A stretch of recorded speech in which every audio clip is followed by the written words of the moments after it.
On s'est quitté en 2019 dans un contexte de crise politique et écologique majeure. Et on se retrouve en 2020 et tout va beaucoup mieux, non ? Non, en vrai, je déconne. C'est encore la merde. Précédemment, dans Pas le Chip, on fait un petit récap vite fait. La Terre brûle toujours. Des employés du slip français font une soirée blackface. Lizzo quitte Twitter. Un employé noir de la mairie de Paris est pris en photo lors de sa pause et licencié. La blanchité est grande favorite aux Oscars. Des podcasts qu'on aime s'arrêtent. Miroir, miroir et The Nod, on pense à vous. Les Grammy Awards font n'importe quoi. Booba se fait bannir d'Instagram. Scandaleux. Megan Thee Stallion fricote avec un rappeur blanc sur Instagram durant Black History Month. Ah, tout part à la volo, hein. Mais détendez-vous, vous écoutez le Chip et tout va bien. Comme d'habitude, je suis entourée de mes amis. Kevin Donna, j'ai presque oublié ton nom déjà. Oh, tu peux m'appeler Igor. Igor. Et François Oulac. J'en ai marre de toi et de ton obsession de Tyler the Creator, Kevin. Parce que bien sûr, tu n'as pas d'obsession, François. Comme tout le non, monde pas le du sait. tout. Je vois pas de quoi tu parles. Alors, je vous propose qu'on fasse un petit catch-up. Pourquoi on n'est pas revenu plus vite ? Où était le Chip et qu'est-ce qu'on a fait entre-temps ? Comment vous allez, quoi ? Moi, ça va super. Les températures remontent, donc les visites, c'est cool. Et j'ai été à Disneyland. Voilà, ça vaut ce que ça vaut. J'ai fait l'attraction, la tour de la terreur, justement, de Twilight Zone. T'as les fesses qui décollent, là. Ouais, j'ai fait une tête tellement bizarre que j'ai acheté la photo qui te vendent à 16 € à la fin. Elle est assez iconique. Nice. Et toi, vous ? François ? Moi, ça va. Je travaille toujours, je respire toujours, je dors, je mange, donc a priori, ça va. Ouais, donc on a été un peu absent pendant plus longtemps que d'habitude, mais on était là, on était on faisait de la veille sur les réseaux, on bosse beaucoup aussi, donc ceci explique cela, mais on est de retour. Alors, au sommaire de cette semaine, Kevin va nous parler de Watchmen, la série de l'année 2019. Je suis d'accord, Oh là là. oui. Je suis chaud. Ouais, c'est ça, hein. Donc source, toi et moi, on dit que c'est la série de 2019. On a dû se battre pour imposer ce sujet, mais on en parlera en détail tout à l'heure. Et plus spécifiquement, de comment le trauma se transmet entre les générations et comment la série aborde ce point. Ouais, c'est exactement. Ça, hein. Ok. Et puis du coup, pour la suite, moi, je vais partager avec vous les fruits de ma réflexion autour de la lecture d'un ouvrage qui est assez spécial, qui s'appelle Jambalaya, écrit par Louisa Teich, qui parle de spiritualité noire et plus spécifiquement afro-américaine.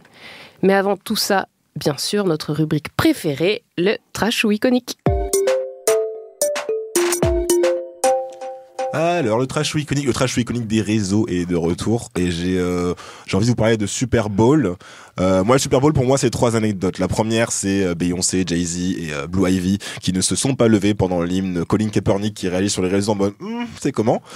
Il y a Shakira qui a regardé la caméra, qui a fait avec sa langue comme ça. J'ai googlé, apparemment, elle fait référence à un festival colombien qui s'appelle Son de Negro. J'ai googlé Son de Negro et j'ai vu que c'était les blancs en blackface. J'ai arrêté, je suis pas allé chercher plus loin.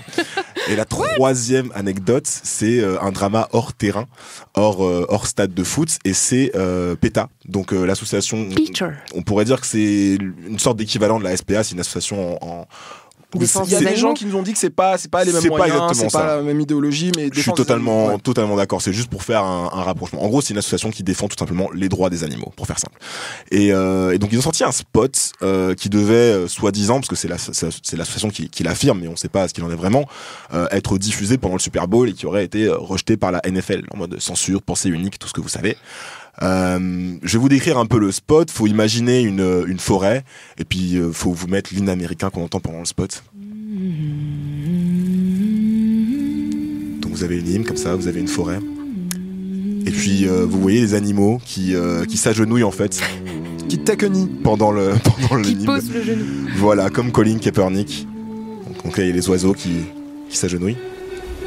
Les poissons qui s'agenouillent aussi. C'est important. Un ours qui s'agenouille également. Des abeilles qui s'agenouillent. Et puis à la fin, l'aigle patriotique, symbole de notre belle nation américaine, qui s'agenouille.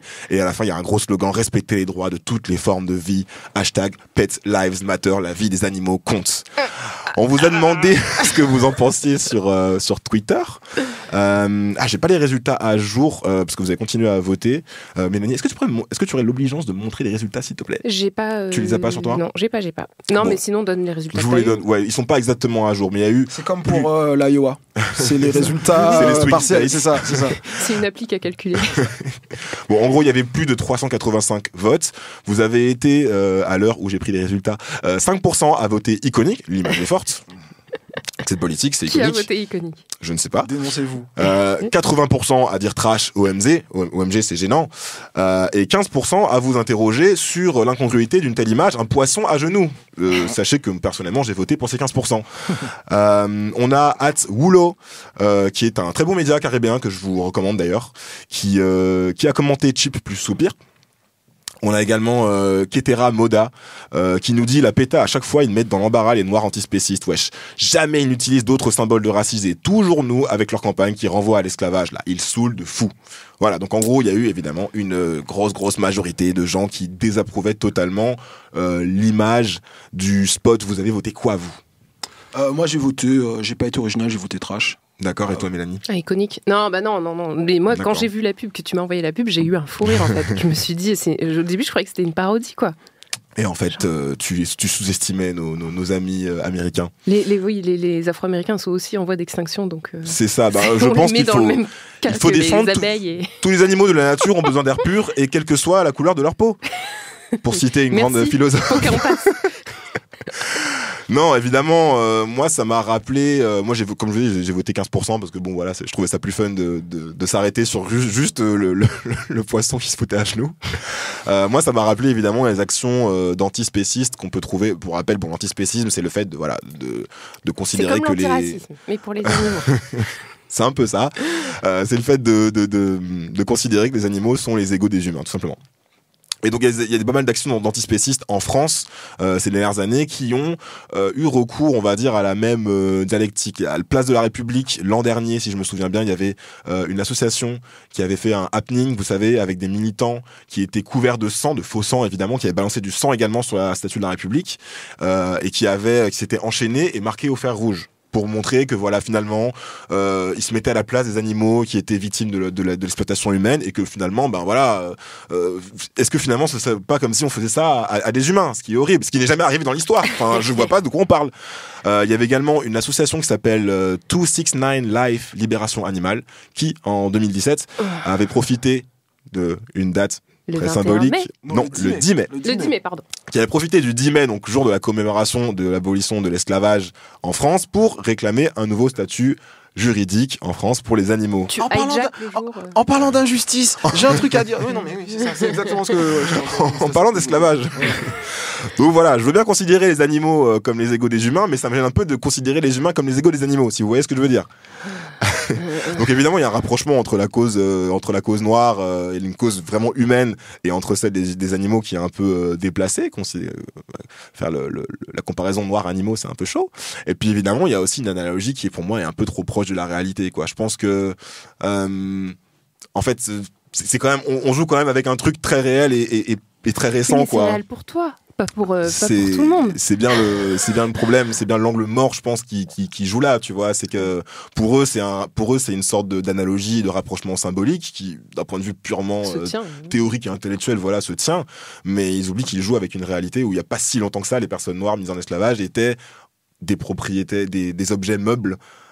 Marqué au fer rouge exactement comme les happenings des écologistes. Donc je dirais trash et je dirais que Kevin a quelque chose à dire. Ouais, j'ai deux trucs à dire. Le premier, c'est sur la question de l'antispécisme, de la défense des animaux, etc. Il y a un film que j'ai trouvé très, très bien qui est sur Netflix qui s'appelle Okja. Ah, je l'ai mis dans ma liste. Et justement, il y a cette question-là et on peut parler des souffrances animales et des crimes commis contre des personnes humaines sans avoir nécessairement à prendre l'esclavage et les violences policières et Black Lives Matter. Ça, c'est une première chose. Et la deuxième chose, quand vous parliez de est-ce que c'est réel, est-ce que c'est pas réel, pourquoi ça nous met mal à l'aise, c'est aussi que au 19e siècle, à l'époque du racialisme, etc., lorsque les Blancs commencent à se pencher sur est-ce que les Noirs sont des égaux, etc., c'est souvent des experts en zoologie, des paléontologues qui se posent sur ces trucs-là. Donc il y a quelque chose d'assez moyen, et puis surtout cette histoire-là est méga évacuée.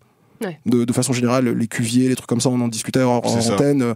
On oublie complètement cette espèce de truc de chez nos manquants. C'est ça. Alors que l'animalisation des personnes afrodescendantes est encore une réalité aujourd'hui. Donc non à la PETA. Non à la PETA, ou du moins à ce spot de la PETA, et puis non également au fait de jouer avec un héritage qui ne leur appartient pas et qui est encore lourd à porter.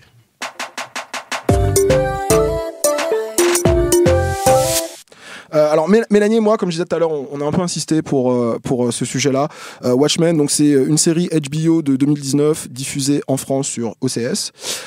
Et j'étais pas méga hypé par la série, j'étais pas impatient. Moi, j'avais détesté le film d'il y a 10 ans. Ouais, on peut l'évoquer un peu plus tard. Le film, le film, bon, m'avait pas plus marqué que ça. C'était pas nul, mais j'étais pas surexcité à l'idée du film. Et puis surtout, il y a un petit peu de super-héros fatigue pour tout le monde. Ouais. Et en vrai, Watchmen, c'est un peu plus que ça. C'est violent, c'est complexe, c'est téméraire dans le choix des sujets traités. On y parle d'injustice historique, de sexualité, de trauma, de filiation. Moi, je suis enthousiaste. François, pour toi, ça a été un peu plus laborieux. Est-ce que déjà tu peux... Vous voulez dire que je rentre dans le... Ouais, juste en 2 mots. François, tu préfères You, toi, non? Sur Netflix. J'ai regardé quelques extraits et j'ai pas du tout aimé.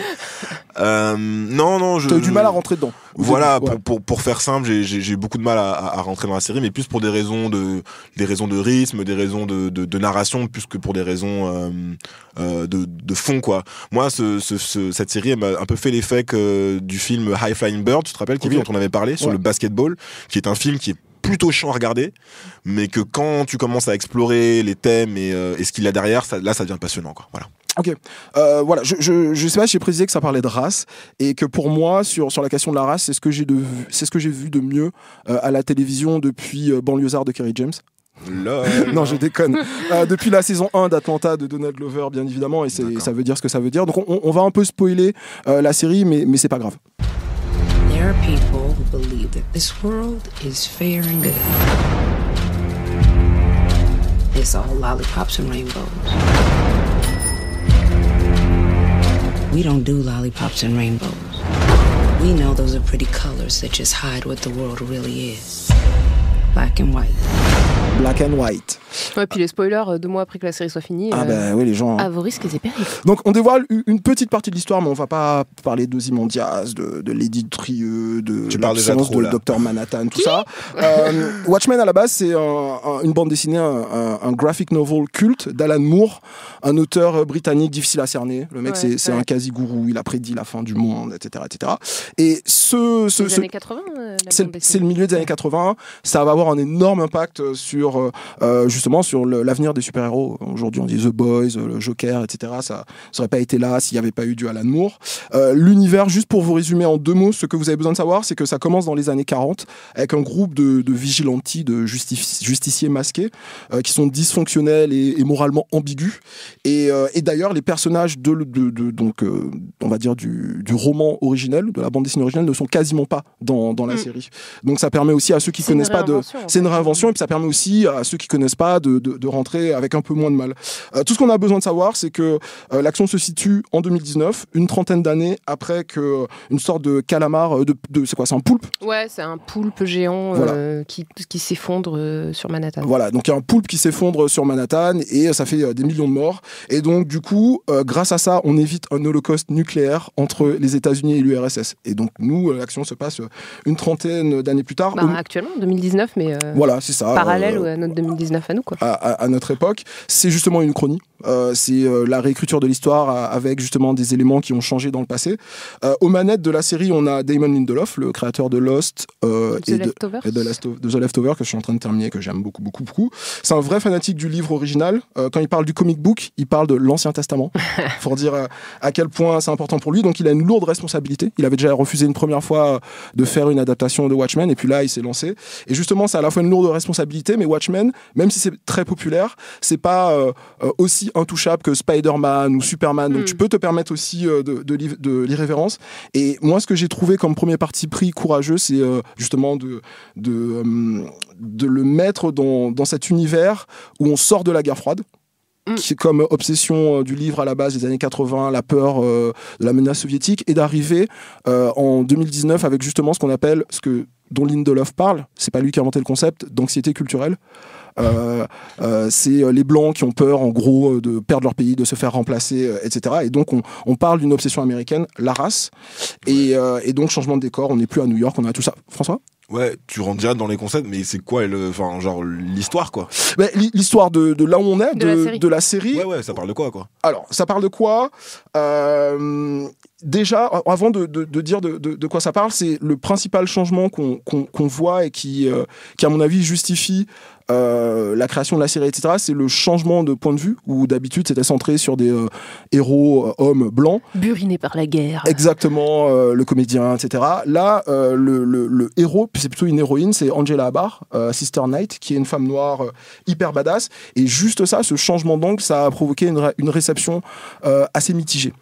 La réaction de la fandom blanche. Voilà, les mecs qui aiment les super-héros ont fait un peu la gueule quoi, quand ils ont vu que la nouvelle héroïne de Watchmen, c'était une femme noire. Interprétée par Regina King, assez parfaite. Et en fait, les méchants dans ce nouveau monde de Watchmen, ce sont des rednecks racistes, la 7e cavalerie, une sorte de descendants du Ku Klux Klan qui trempent dans de grosses conspirations. Carcass on the highway last night. Soon the accumulated black filth will be hosed away, and the streets of Tulsa will turn into extended gutters, overflowing with liberal tears. Soon all the whores and race traitors will shout, "Save us," and we will whisper, No. Voilà. Un des principaux points de tension dans la série, c'est l'identité de ces super-héros sous le masque. Dans le monde de Watchmen, les policiers eux-mêmes cachent leur identité, portent des masques pour éviter le danger. Et donc l'enjeu, c'est qui incarne l'âme américaine du vrai héros, patriote, etc. Spoiler, selon Watchmen, c'est les Black People. Ouais, parce que ce qu'on peut dire aussi, c'est qu'il y a une uchronie politique, un peu comme tu disais au début, c'est que dans Watchmen, les États-Unis ont gagné la guerre du Vietnam grâce à un super-héros omnipotent, Dr Manhattan. Et du coup, c'est Nixon qui est resté président. Qui est resté président pendant plusieurs 3-4 mandats. Et voilà. Après, c'est Redford. Et après, c'est Robert Redford qui est devenu président et qui l'est encore actuellement. Et donc, c'était un président démocrate qui a reconnu, en fait, les souffrances, en tout cas, ça c'est dans la série, qui a reconnu les souffrances infligées au peuple noir. Quoi. Exactement. L'idée, dans le nouvel univers, c'est que c'est presque une utopie de gauche qui tourne mal, puisque le président dans la série, c'est donc Robert Redford, écolo, proche des minorités, droits des femmes, etc. Et pourtant, il y a encore des trucs sombres qui se passent. Donc, moi, ce que j'ai envie d'aborder pour l'instant, c'est le point de départ de la série. Donc, en 1921, on suit un petit garçon qui s'appelle Will et qui regarde religieusement au cinéma les aventures de Bass Reeves. Bass Reeves, c'est le premier marshal noir de l'histoire des États-Unis. Et pour lui, ça va devenir une sorte d'exemple de justicier, de personnage moral qui veut pas de justice hâtive, etc. Et en fait, cette question de l'identité de Bass Reeves et de sa perception dans l'histoire américaine, c'est une discussion autour d'un personnage de fiction qui s'appelle The Lone Ranger. Et donc, d'un côté, on a les Blancs qui vont dire pas du tout, The Lone Ranger, il est inspiré des aventures de Robin des Bois et de Zorro. Et de l'autre côté, les Afro-Américains disent non, mais c'est évident que c'était les aventures de Bass Reeves qui ont inspiré la création du personnage. Et donc, le petit garçon Will, lui, on va suivre son chemin et il devient un policier à New York qui veut lutter contre l'injustice mais qui se heurte à la violence plutôt au racisme de l'institution et qui va devoir se masquer pour pouvoir justement devenir le justifié qu'il veut et devenir ainsi Who Did Justice, le premier super-héros. Et pourquoi mais ça c'est complètement, ça dévie complètement du comics original. Et c'est ça en fait aussi qui va beaucoup choquer. Moi je voulais parler avec vous justement de l'épisode 6. Moi j'ai pris une énorme claque. Qu'est-ce que vous en avez pensé vous de cet épisode où justement on découvre l'identité avec un procédé de narration assez incroyable de Who Did Justice. Ouais. Moi j'ai trouvé ça cool. Disons que le problème c'est que c'était à la fois l'épisode qui m'a rendu la série un peu plus digérable, parce que je trouve que de l'épisode 1 à l'épisode 6 et c'est le défaut je trouve majeur de la série, on est constamment gardé dans l'ombre, on passe son temps à passer d'une timeline à l'autre parce qu'en fait il se passe plein de choses différentes et on connaît pas forcément le lien entre les différentes époques, entre les différents personnages. Je veux pas spoiler, mais voilà, il y a des trucs un peu surréalistes qui se passent avec on passe de l'action principale, donc avec Angela Abar, Regina King qui est policière et qui enquête sur l'espèce de Ku Klux Klan New Age et sur le meurtre de son chef, du chef de la police. Donc on passe de la timeline de Regina King à celle d'une sorte de savant fou qui crée des espèces de clones et qui les traite avec beaucoup de cruauté, et on sait pas trop où on est ni quand on est en fait, et on a aussi des flashbacks passé de Regina King, du passé du grand-père de Regina King. Donc voilà, ça part un peu comme ça en cacahuètes. Et je trouve que les allers-retours comme ça un peu incessants entre les différentes timelines tuent le rythme et empêchent. Et surtout, on n'a jamais la clé du truc en fait. Donc ça ressemble un peu à Cloud Atlas. Je sais pas si vous l'avez vu, des sœurs Wachowski. Tu t'es paumé un peu comme ça tout au long. Okay. Et c'est l'épisode 6 qui donne un peu plus de sens à tout ça et qui fait que ça devient super intéressant parce qu'on a un peu plus de clés. Je pense que c'est vraiment délibéré en fait de la part de Lindelof et ses équipes parce que l'original, enfin pour moi le comics, je trouve, fait un peu la même chose dans le sens où il y a pareil plusieurs timelines, plusieurs personnages qui se croisent et à un moment donné et en fait c'est tout le concept Watchmen avec l'horloge et le moment où l'horloge arrivera à minuit, ils vvont tous se retrouver, ça va être la guerre quoi. Et du coup je pense qu'il a repris cette structure là. Effectivement peut-être que dans une série ça marche un peu moins bien. Moi ce que je peux dire c'est que cette série en vrai quand je regardais les épisodes je me disais mais j'aimerais tellement voir ça sur un écran de cinéma parce que je trouve que les images, notamment la scène du calamar, du poulpe géant qui arrive sur Manhattan et tout, la musique aussi qui est signée de Trent Reznor, Nine Inch Nails. En fait pour moi il y avait vraiment, à chaque fois que je regardais un épisode j'étais happée quoi, dans l'ambiance, même le pilote en fait avec Tulsa et l'émeute raciale, Black Wall Street et on tout. va en parler tout à l'heure. J'étais vraiment sur le bout de mon siège et j'avais vraiment des émotions hyper fortes. Et au-delà des personnages qui sont intéressants, mais je trouve que c'est vraiment la mise en scène et je trouve qu'il y a vraiment beaucoup d'ambition pour une série qui pour moi est largement au-dessus d'un film Marvel en termes juste visuels.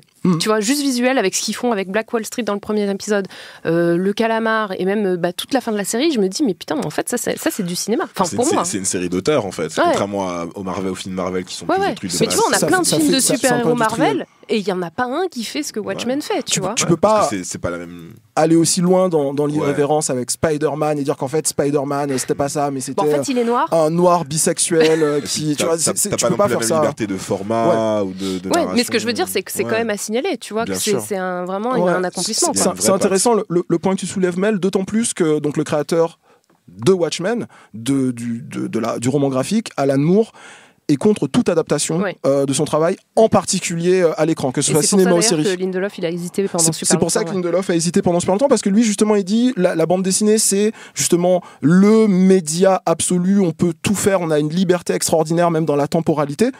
Bon le cinéma et la télé à côté c'est naze parce qu'il y a tellement d'exigences et de limitations que voilà on a moins de liberté. Je reviens sur la question du masque et de cette origine un peu comment dire cachée des super-héros. La réflexion autour du masque est venue à Lindelof au moment des manifs d'extrême droite à Charlottesville, où justement il y avait donc des hommes blancs d'extrême droite qui défilent en criant des atrocités et il s'est fait la réflexion ils ne portent plus de masque. Et donc, qu'est-ce que ça veut dire porter le masque ? Qu'est-ce que tu caches ? Qui a besoin de se cacher, etc. Et puis ensuite, cette envie aussi de raconter un passage méconnu de l'histoire des États-Unis à travers le prisme des super-héros. Il dit que comme tout, il se cache pas du tout, il cache pas du tout ses opinions politiques. Il dit qu'il est progressiste, qu'il est urbain, etc. Et que comme tout bon blanc progressiste de sa génération, il a lu Ta-Nehisi Coates. Et c'est là où il a découvert 1921. Il a découvert Tulsa à travers The Case for Reparations et aussi Une colère noire et un autre livre qui s'appelle Burning, qui est pas de Ta-Nehisi Coates et qui parle de tout ça. Donc il essaie de raconter cette histoire de Tulsa qui s'est passée il y a donc 99 ans, qui est encore une histoire très très d'actualité pour plusieurs raisons. Dans le premier épisode de la série... Il s'est passé quoi à Tulsa exactement ? J'y arrive. Dans le premier épisode de la série, il y a deux gamins, des collégiens qui se battent au sujet des Red Foundations. Donc t'as en gros un blanc qui dit au personnage de Regina King, donc une femme noire, vous avez monté votre business avec l'argent des Red Foundations. Les Red Foundations, c'est des compensations qui ont été données par le gouvernement aux descendants des massacres de Tulsa. Alors en quoi ça consiste ? Pas d'exemption d'impôt pour les gens qui peuvent prouver par leur ADN qu'ils ont un lien avec des victimes de massacres de Tulsa. Qu'est-ce qui se passe ? C'est un événement tabou parce que tellement violent qu'il est difficile à raconter et à croire. Ça se passe donc en 21. Époque de la ségrégation, et à Tulsa, donc de cette ville de l'Oklahoma où se passe Watchmen, il y a le développement d'un quartier qui s'appelle Greenwood, qu'on surnomme Black Wall Street, et c'est un quartier noir, dynamique et prospère pour l'époque. They called it Black Wall Street. It was a mecca. It was a huge success. But Black Wall Street was also an anomaly. It thrived at a time when the KKK was incredibly active in Oklahoma, and the nation had just been through the Red Summer of 1919. when white mobs murdered black people in dozens of incidents across the US. Donc, en fait, je vous résume, il y a eu une altercation entre une adolescente blanche et un adolescent noir dans un ascenseur du centre-ville de Tulsa. Ça a escaladé, il y a eu des violences et ensuite une foule de blancs armés et soutenus par la garde nationale, il y aurait eu des bombardements aériens, vont massacrer environ 300 personnes. J'ai environ parce qu'on n'est pas du tout sûr du nombre total, parce que les corps ont été jetés, enfin, c'est assez gore. Les enfants, les femmes, tout le monde. Et les conséquences pour les survivants aussi ont été assez horribles. Donc, il y a eu un effort pour occulter les faits. Par exemple, on a parlé d'émeutes raciales plutôt que de massacres pendant longtemps. On a essayé de cacher les preuves, de laisser les familles se débrouiller. Et c'est seulement en 1997 que la ville de Tulsa a ouvert une commission où ils ont enregistré les témoignages justement des derniers témoins. Il reste une personne qui a 105 ans aujourd'hui. Watchmen, c'est pas manichéen justement parce que le président est une icône progressiste, Robert Redford, donc dans cet univers-là, mais ça montre que tout n'est pas guéri et que le ressentiment existe encore. Donc Redford a eu beau mettre en place des mesures qui tentent de réparer ça. Il y a un groupe de gens qui le refusent et évidemment c'est ce qui va emmener à un ensemble de conspirations, de machinations, etc. Les problèmes en fait que traverse Angela, c'est aussi les problèmes de Will parce qu'ils sont liés par la famille. Et que les traumatismes que Will a vécu en 1921, il les transmet d'une certaine façon à Angela. François, tu as des choses à nous dire sur ce qu'on appelle le traumatisme intergénérationnel. Je crois que tu es tombé sur un livre. Ouais, en fait, la dernière fois que je suis rentré en Guadeloupe, j'avais repéré ce livre à la Fnac, je l'avais pas acheté à ce moment-là. Et là, en voyant la série, je me suis dit que ça valait le coup d'y retourner. Alors du coup, c'est un livre qui s'appelle... je te dirai le nez, Mélanie. L'esclavage, quel impact sur la psychologie des populations? Tout à fait. Alors, en fait, comme tu disais, dans Watchmen, on est dans un monde un peu uchronique où il y a eu une attaque à New York qui a tué 2 millions de personnes et qui a laissé des 3 millions. 3 millions, excusez-moi. Les geeks, 3 millions. Parce qu'ils sont totalement morts et c'est pas une série, vous savez. Et ça a laissé surtout des centaines de milliers de personnes traumatisé. Et en fait, il y a une scène qui, moi, m'a marqué, où il y a un des personnages, un des flics, un des partenaires, en fait, de travail de Angela, qui participe à un groupe de parole. Et l'un des participants, donc de ce groupe de parole des personnes traumatisées, dit... Alors moi, c'est chelou parce que en fait, je n'étais pas présent à New York lors de l'attaque parce que je suis trop jeune. Ma mère était présente lors de l'attaque et je suis né bien après. Et pourtant j'ai des angoisses, j'ai des parano et j'ai l'impression que nos parents peuvent nous transmettre un peu nos traumatismes. Et ça m'a fait ding ding ding dans ma tête. Parce que cette idée que les traumatismes se transmettent de génération en génération, elle est super intéressante. Donc déjà, c'est un truc qui existe dans la pop culture depuis assez longtemps. Toute la pierre angulaire des Rougon-Macquart de Zola, vous savez, c'est l'idée que d'une famille, qu'en gros les ascendants peuvent te passer leur maladie, leurs affects, leurs malédictions, leur débilité, exactement, débilité au sens vraiment étymologique du terme. Alors à toute proportion gardée, le personnage de Cal Jacobs dans Euphoria, il y a cette scène super intéressante. Vous savez, il vit une double vie secrète et son fils, il couche avec des mineurs, notamment. Et son fils, bon, c'est une grosse enflure. Hein.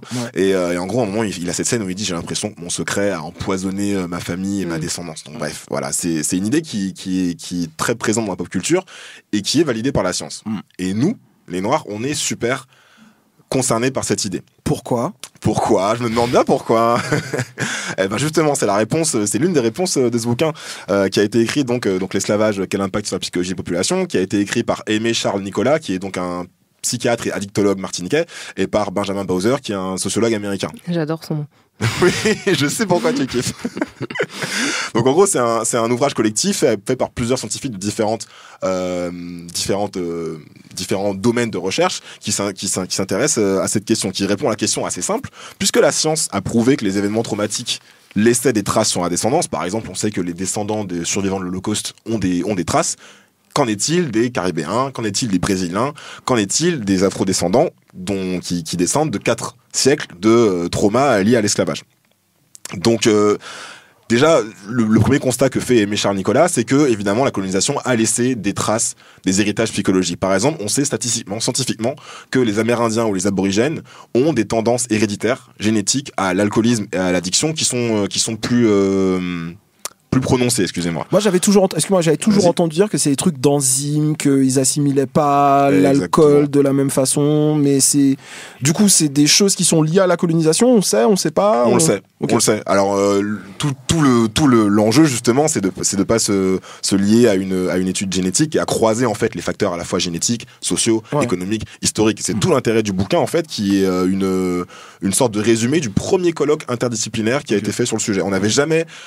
On a déjà étudié les traumas transgénérationnels, on a déjà étudié l'histoire de l'esclavage, mais on n'avait jamais croisé les deux approches, en fait. Donc ça qui est super intéressant dans le bouquin. On sait par exemple que dans les modèles éducatifs également, on a des réminiscences de la société de la plantation. Par exemple, la façon dont certains parents, notamment des parents africains, vont privilégier le comportement de l'enfant et la discipline à l'affection. Donc ce que les Afro-Américains appellent le tough love, vous savez, qui est donc directement aussi hérité d'une certaine société colonialiste. Le fait de reproduire sur l'enfant les violences qu'on peut avoir subies physiquement ou symboliquement. Moi, j'ai tout de suite pensé, lorsque j'ai lu ça, au personnage de Denzel Washington dans Fences. Ouais, bien sûr. Vous savez, cette espèce de père brisé par le racisme, qui en gros déverse une forme de toxicité sur toute sa famille et qui empêche l'ascension sociale de son fils. Quoi. Ouais. Il y a un truc comme ça, tu vois. Et donc voilà, tout ça pour dire que voilà, Aimé Charles Nicolas, il fait ça, il fait une sorte de recollection comme ça des différents facteurs qu'on peut avoir. Et il y a une contribution qui m'a particulièrement intéressé dans le bouquin, c'est celle de Ariane Jacobino, qui est une généticienne de l'université de Genève. Okay. Et donc en gros, elle fait de l'épigénétique. Est-ce que vous savez ce que c'est que l'épigénétique ? Non.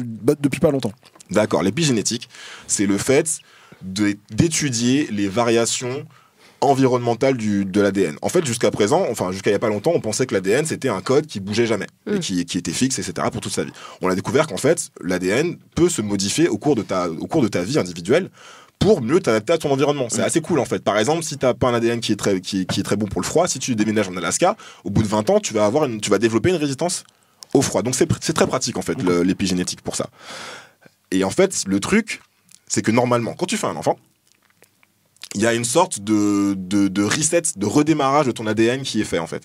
C'est-à-dire que l'ADN fait en sorte que les variations épigénétiques que tu as eues toi pendant ta vie, elles se retrouvent pas dans le code source, on va dire, de ton enfant. Le problème, c'est que ce processus, il est pas parfait et qu'on retrouve quand même des variations de l'ADN de tes parents chez les enfants. Alors c'est un phénomène qu'on connaît pas encore très bien, on sait pas comment ça marche, etc. Mais on sait que ça existe. Par exemple, on a fait des études sur des souris. On a exposé les souris à des gaz et à des odeurs qui les angoissaient. Et on s'est rendu compte que sur 2 générations, via le sperme du père, le traumatisme se retrouvait. Donc ça veut dire que on peut prouver que scientifiquement que ça existe. Par exemple, le poids de naissance des Afro-Américains est inférieur à la moyenne nationale. On a recoupé toutes les infos individuelles, socio-économiques, si vous voulez, tous les pondérables et tous les aléas statistiques qu'on pouvait avoir. Et malgré tout, on a trouvé une différence de 260 grammes qui n'est pas explicable par les statistiques. Pareil chez les Caribéens descendants d'esclaves. On sait pas comment ça marche.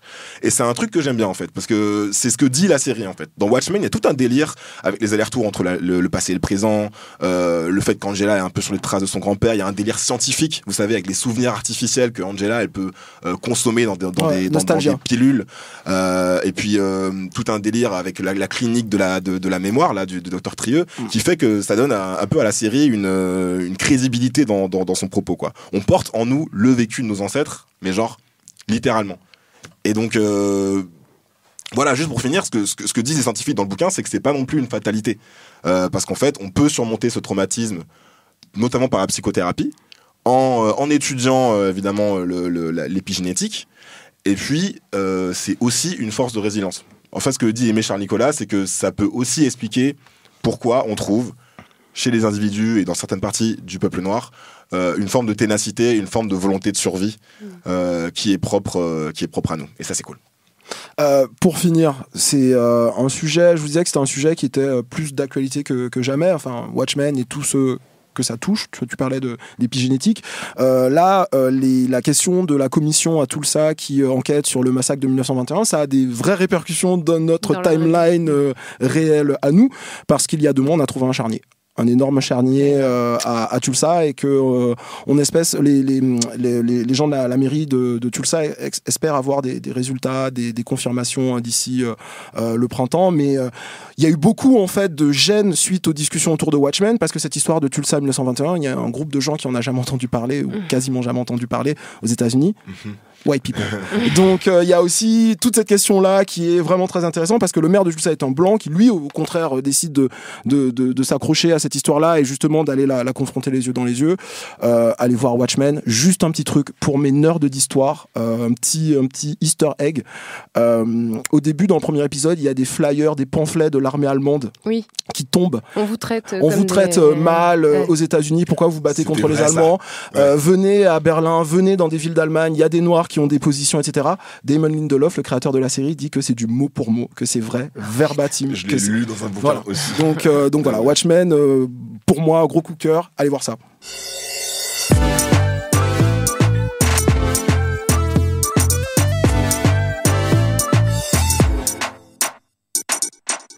Alors, je ne sais pas si vous avez remarqué, mais on parle beaucoup des sorcières en ce moment. Hein. Il y a un ouvrage du même nom qui cartonne. Il y a même des rayons dédiés dans les librairies. Les sorcières, elles seraient féministes, libres, fortes, pleines de connaissances, etc. etc. Alors, la Wicca, vous savez ce que c'est ? J'ai entendu ce terme une fois dans Orange is the New Black. J'ai googlé, j'ai vu la définition sur Wikipédia et j'ai oublié. Donc la Wicca, c'est une religion païenne européenne qui a été formalisée au milieu du XXe siècle par des gens comme Gerald Garner, Scott Cunningham, donc des hommes blonds avec des calvities, et qui reprend des concepts druidiques, celtiques, gréco-romains, slaves, nordiques. Donc jusqu'ici, tout va bien. Mais quel rapport avec les Noirs, Mélanie ? Et chamaniques et afro-descendants. Eh ouais.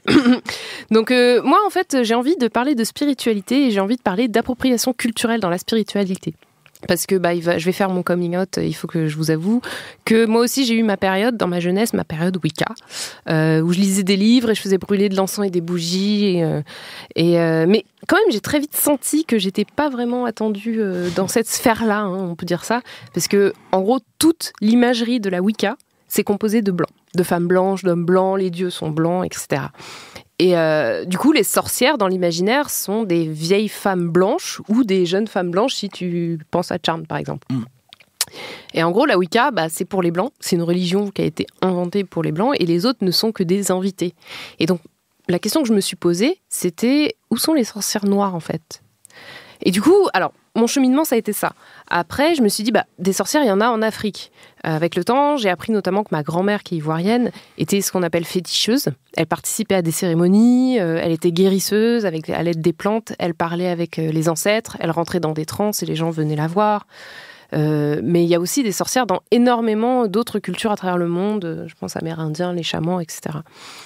Donc, moi, ce qui me touche aujourd'hui dans la spiritualité, c'est que c'est politique. On en a parlé l'autre fois. Parce que en France, qui est quand même un pays très cartésien, les mouvements politiques, ils ont carrément très souvent rejeté la spiritualité en disant ça nous intéresse pas. Mais sachant qu'aujourd'hui, on retrouve des sorcières dans les Black Blocs contre Macron.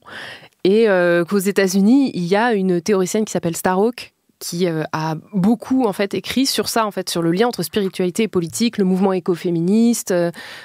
Voilà, donc il y a un vrai lien qui existe. Et pour moi, c'est intéressant la spiritualité parce que ça recoupe le racisme et les préjugés et le sexisme et l'appropriation culturelle. En gros, dans cette spiritualité-là, tu peux revoir tout ça. Donc c'est intéressant. Le bouquin que j'ai lu qui m'a vraiment inspirée en ce moment, c'est Jambalaya de Louisa Teich, qui est un livre qui a été publié en 1984, qui raconte l'enfance et l'adolescence donc, de cette dame à la Nouvelle-Orléans, entre les botanicas, ce qu'on appelle les botanicas, c'est les boutiques où on peut acheter des bougies, de l'encens, des statuettes, tout ce qu'on veut. Et en fait, elle raconte comment les femmes dans sa famille pratiquaient cette spiritualité, mais de manière discrète. Genre, fallait pas en parler. Ouais. Donc, les charmes, les incantations, les nettoyages, les purifications. Et le livre est aussi un peu un manuel de rituels traditionnels. Donc, Louisa, aujourd'hui, c'est une prêtresse de la tradition Yoruba, Lukumi. Elle est Yanifa, ce qui veut dire mère des mystères et mère de la sagesse. Donc, en fait, elle a vraiment intégré la sagesse traditionnelle africaine, nigériane, dans sa pratique.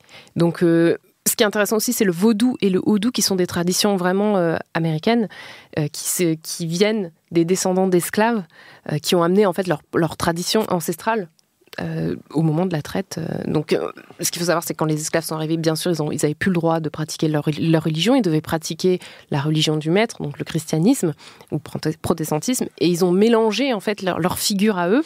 Comme les populations locales amérindiennes qui, elles aussi, ont été forcées, mais qui ont adapté aussi. Tu mélanges en fait tes croyances et tes traditions avec celles de l'oppresseur, en disant oui, c'est la Vierge Marie on prie pour elle, alors qu'en fait, tu pries pour tes déesses personnelles. C'est la créolisation. Et moi, ce que j'aime bien, c'est que en fait, la spiritualité, c'est à peu près la seule chose qui reste quand on est arraché à son pays, à sa civilisation pour être mis en esclavage, ou effectivement quand un envahisseur vient et assassine l'entièreté de ton peuple, comme pour les natifs américains. Je voulais juste, du coup, reprendre quelques petits trucs du bouquin qui je pense qui sont intéressants et que j'avais envie d'évoquer dans le chip. Les croyances d'Afrique de l'Ouest, Yoruba, donc notamment qui ont survécu et dont elle parle dans le bouquin, c'est les 7 déesses et les 7 dieux africains. En fait, c'est 7 déesses et dieux principaux. Donc il y a Obatala, qui est le créateur androgyne, qui est à la fois homme et femme. Il y a Yemaya, la déesse des mers, qui est connue pour sa beauté, mais aussi pour un peu son mystère. Oya, la reine du changement, donc c'est quand tu veux déménager, tu fais une prière à Oya. Oshun, qui est la Vénus locale, qui représente la beauté et la féminité, et c'est une déesse à laquelle Beyoncé a rendu hommage au Grammy Award 2017. Okay, avec les tenues dorées un peu là. Exactement. Ouais. Et puis on a Shango, qui est le dieu de la masculinité, et Ogun, le constructeur, l'architecte. Donc c'est vraiment intéressant parce que pareil, on voit des parallèles avec les dieux gréco-romains. Donc il y a vraiment ces choses-là qu'on retrouve, ces principes qu'on retrouve un peu. Et un autre point que je voulais évoquer aussi, c'était la démonisation de toute cette croyance. Et ça, elle en parle beaucoup dans le bouquin, Louise Attèche. Elle explique qu'avant l'appropriation, avant les sorcières blanches qui brûlent de la sauge et qui font des pratiques chamaniques, et ben, il y a la démonisation de tout ça. À travers les médias, le cinéma, la littérature, les séries, les Occidentaux, ils ont réussi à fixer une espèce de version diabolique de tout ça, de ces pratiques, comme le vaudou, le houdou ou les traditions ancestrales africaines. Ça fait peur, en fait. Quand tu regardes les films vraiment occidentaux, t'as peur. C'est vrai que le vaudou, dans la pop culture, le vaudou haïtien, c'est... C'est du sang, c'est des cris... Ouais, c'est pas vu comme quelque chose de très positif, quoi. Ouais, c'est ça. Et même les sorcières noires, dans la pop culture, déjà, il n'y en a pas beaucoup, et quand elles sont là, elles font peur. Donc The Craft... les méchantes dans Sabrina. C'est exactement ce que j'allais dire. Tati Gabrielle dans Sabrina. Et puis c'est parfois aussi très caricaturé. Je pense à Rencontre avec Joe Black ou Brad Pitt. Je n'ai pas vu celui. Parce que aussi bien en VO qu'en VF, le film est insultant. En VO, il parle en anglais, il parle un faux jamaïcain patois qui a été traduit par une sorte de petit nec créolisant en français. Merci. Voilà. Et donc c'est toujours des trucs de mais ça va aller dans l'autre monde, mama. Ouais. D'accord. Et ce qui est intéressant aussi, c'est qu'il y a un mouvement de récupération sur Internet actuellement. Par exemple, je pense à The Hood Witch sur Instagram. Il y a des communautés, des covens qui vraiment font un retour aux sources et disent mais en fait non, nos traditions elles sont pas ce que la pop culture en dit, quoi. Donc il y a un process vraiment de retour à la spiritualité, redécouverte des ancêtres et du politique qui moi m'intéresse énormément. Donc je vous conseille vraiment ce bouquin dont je vous ai extrait un petit tuto parce que il y a aussi un aspect vraiment charme, quoi. Elle raconte des charmes, des incantations, des trucs à faire. Donc vous êtes prêts, les garçons ? On apprend à faire quoi ? Moi, je veux maudire mes ex. Quoi ? Non, on va faire le masque macabre. Rien, donc c'est pour tous mes sistas et tous mes frérots qui passent par des phases de dépression, le masque macabre. Donc en gros, les ingrédients, il te faut une assiette en papier, des crayons de couleur, une perforeuse à trous, un bout de ficelle, des allumettes, une cheminée ou du feu, un petit chaudron ou un bol en métal. Donc, première étape, tu t'assois, tu fronces les sourcils, tu bouges les muscles de ton visage parce que ça t'aidera en fait à ressentir ta douleur. Deuxième étape, tu utilises les crayons de couleur pour dessiner un visage sur l'assiette en papier qui ressemble à la manière dont tu te sens. Donc, tu inclus des symboles de tes expériences, tes habitudes négatives. Tu peux dessiner ton ex, François, si tu veux. Ensuite, tu fais des trous sur les côtés de l'assiette, tu noues la ficelle de manière à pouvoir faire un masque, et tu mets le masque à l'envers sur ta tête, tu le mets derrière toi. Et à partir de là, tu cries les attributs de ta négativité, donc jalousie, pauvreté, ex. Ça y est, j'ai déjà les mots qui me viennent. Chômage. C'est pas drôle, Tiffy. Jusqu'à ce que tu sentes que toute cette colère et toute cette frustration est plus en toi. Ensuite, tu jettes le masque dans la cheminée ou tu le fais brûler dans un petit bol. Et tu regardes le masque brûler. Et après, tu te places devant un miroir et tu inspires profondément et tu souris. et normalement ça ira mieux. Sachant que cette technique est utilisée par toutes les cultures dans le monde, en fait. C'est vrai que le fait d'écrire des trucs, par exemple, comme une catharsis un peu, et puis de brûler la feuille ensuite, par exemple, écrire une lettre à quelqu'un à qui t'as un rapport problématique, et ensuite brûler, j'ai déjà entendu parler de ça dans des trucs, dans d'autres cadres, quoi. Ouais, voilà. Et donc dans son bouquin, il y a plein de petits trucs comme ça qui, en fait, ce qui est intéressant, c'est qu'elle explique d'où ça vient. Elle explique les liens qu'il y a avec la tradition et tout. Donc voilà, Jambalaya de Louisa Teich, très très bonne expérience qui donne envie d'en savoir beaucoup plus.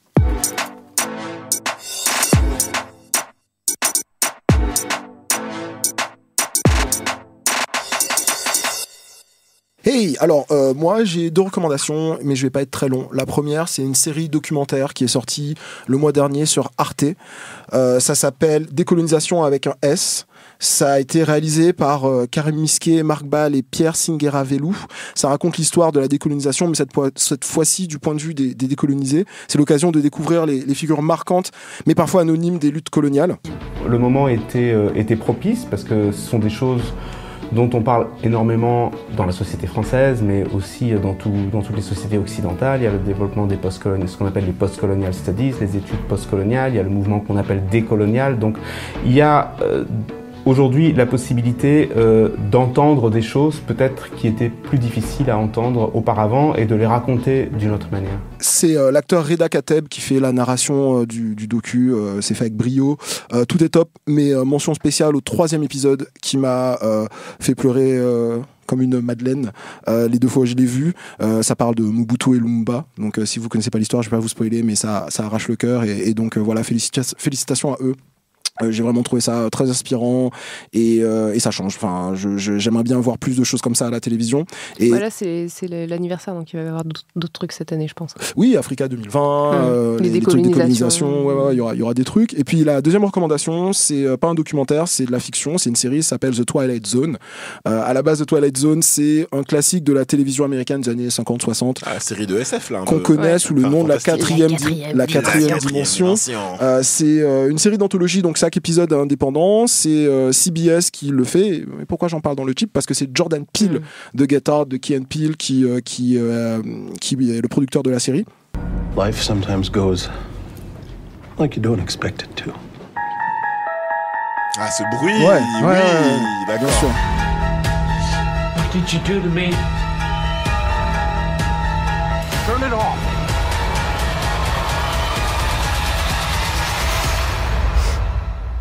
This is real.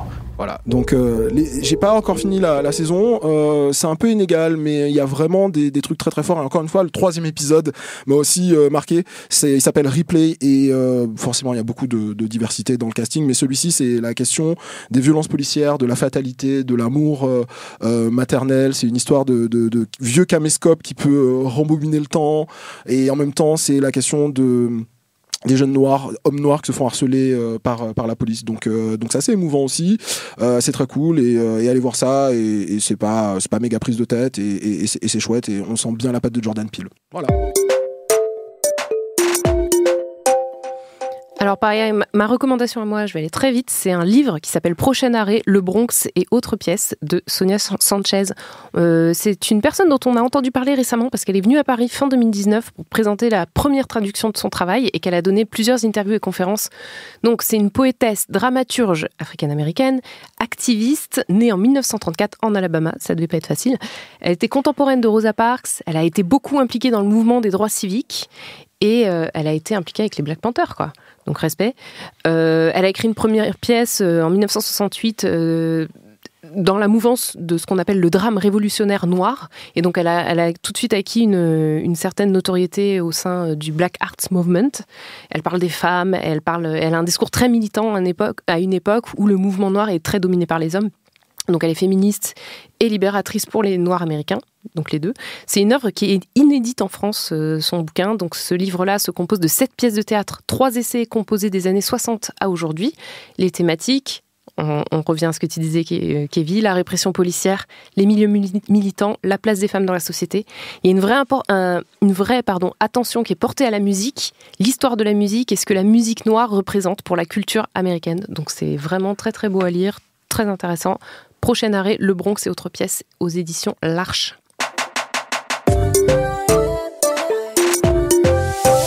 Alors moi aussi je vais aller très vite pour ma recommandation. Je vous recommande un documentaire qui s'appelle Largo sous un garrot. C'est un documentaire de Laura Milienne et Olivier Pilot. Alors Olivier Pilot, il m'avait contacté déjà. En fait c'est un documentaire sur Booba déjà pour commencer. Hein. Non j'ai pas l'obsession Mélanie, me regarde pas comme ça. Qui en fait explique le génie linguistique de Booba. Et donc voilà, Olivier Pilot c'est quelqu'un qui m'avait contacté déjà il y a quelques années de cela. Donc ça fait un petit moment qu'il travaille sur le projet. Puisqu'à une époque quand j'étais à Combini, j'avais interviewé un jeune étudiant en philosophie qui s'appelle Alexandre Chira, qui avait écrit un bouquin déjà à ce moment-là sur la philosophie dans les textes de Booba. Donc voilà, le docu est enfin sorti sur YouTube. Je vais pas vous mentir, le documentaire a des défauts majeurs selon moi. Déjà, il aurait pu être mieux filmé, on va dire, au niveau du cadrage, de la prise de son, de l'éclairage. Il y a parfois un petit... Ça fleure un peu des fois l'amateurisme, je dois dire. Et le deuxième truc plus gênant, selon moi, c'est quelque chose de très politique, c'est que je n'aime pas les documentaires qui prennent le parti de demander de la validation du rap à des sorbonnards, en fait. Et là, c'est ça. Ce sont des personnes qui vont t'expliquer, avec des mots très bien choisis, que voilà, ça, tu vois, c'est une métaphore. Métaphore, c'est intelligent. Voilà, pour moi, le rap, c'est une forme d'art qui se suffit à elle-même. On n'a pas besoin d'adosser le rap à la poésie du Moyen-Âge. On n'a pas besoin de dire que Booba est le nouveau Rabelais ou le nouveau François Villon. On n'a pas besoin non plus de dire que Booba est le nouveau Georges Brassens ou Jacques Brel pour justifier le rap comme forme d'art légitime. C'est ce que fait ce docu tout au long et ça me gêne. Ensuite, ceci dit, j'aime quand même intellectuellement le fait de pouvoir relier une culture pop avec une culture académique. C'est ce qu'on fait à longueur de temps dans le chip, donc je peux pas c'est ce que j'ai fait même dans cet épisode, donc je peux pas blâmer Olivier Pilot et Laura Milienne. Et donc voilà, si ça vous intéresse de savoir un peu pourquoi Booba a une telle longévité, un tel talent, et pourquoi c'est un rappeur aussi étudié, et pourquoi il fascine même les intellectuels et même des gens qui n'ont pas forcément grand chose à voir avec la culture rap, si vous êtes un ou une vraie ratpi, bah je vous conseille quand même ce documentaire qui est disponible gratuitement sur YouTube et qui s'appelle, je le rappelle, Largo sous un garrot. Voilà.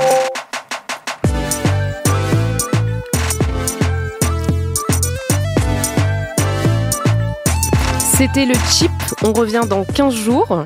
En attendant, vous pouvez nous suivre sur Twitter et Instagram sur @lechipodcast, ça n'a pas changé.